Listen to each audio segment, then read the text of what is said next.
Here we are at the Tower of London, which has undergone yet another refurbishment around this area outside the tower, with a raised platform going down, as you can see,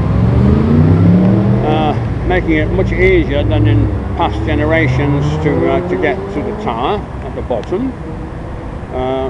There are some buildings to the right which are new, and they replace buildings which were built as new in the 1970s, which have since been demolished.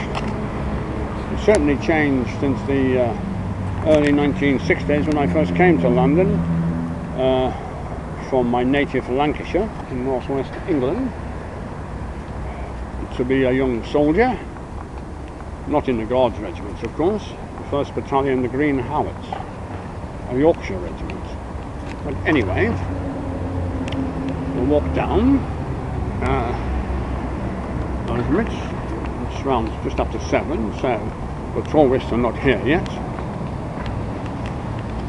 and some of the staff who don't live in the tower but who work in there, like the Royal Armouries and what have you, the Jewel House wardens, won't be coming to work until just before 8 in the morning. At the moment, inside the tower, there will be young soldiers, a platoon of them, armed to the teeth, wearing the combat uniforms, and they will change into the ceremonial tunics and trousers and birskins and what have you around about 9 o'clock in the morning, just before the tourists start going in. So it's the tower, and the weather vanes up on the top, if they can be seen on the white tower. Everything looks so far away on the screen here, and in fact it's much closer in reality. But there we are. So we're heading down to various things and looking around the area. See certain things, the tower vaults, that's something which is newish for tourists, it's no doubt before. So we're going down again towards the River Thames and the gatehouse and so on. There we are. I've been up rather early. I've been awake since about 2:30. I've slept well the last 5 days, averaging about 4 hours sleep from 2 hours to 5.5 in the last 5 days, because of certain things which I've become aware of, which certain specialists have not related to me, but having seen certain word on certain things, I'm now aware that I may, or may not as the case may be, but I may find myself in oblivion in about 5 years' time. Right, now here we have a security guard, because the custody guards, part of the Department of the Environment, also patrol along with the army on the inside of the tower at night. And people who live inside the tower, or the yeoman wardens of the Tower of London, who reside along one particular street, and the constable of the tower and the governor of the tower, the latter two being retired generals in the British Army. All the yeoman wardens,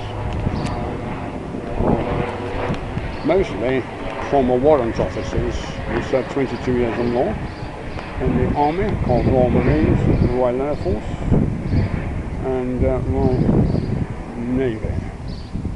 So there we are.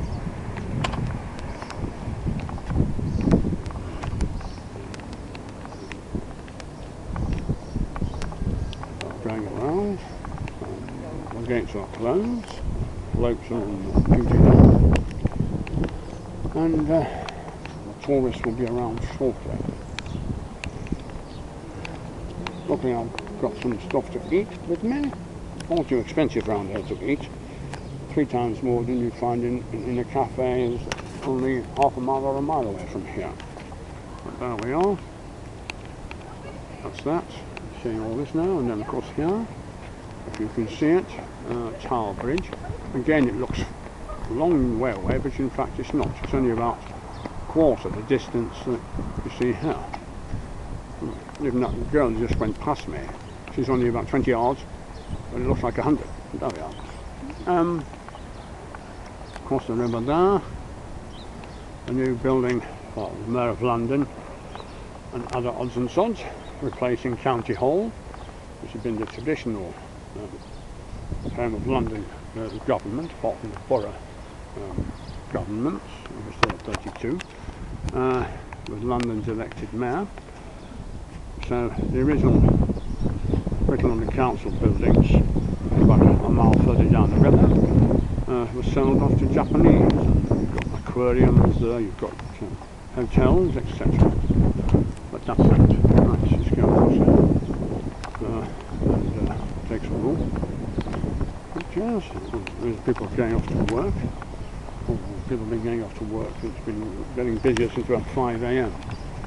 People get the night buses and what have you, and all the way through the night to go to different jobs at different times.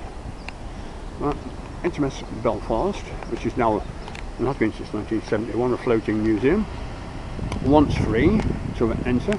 Now it costs a minimum of £12 to go on board.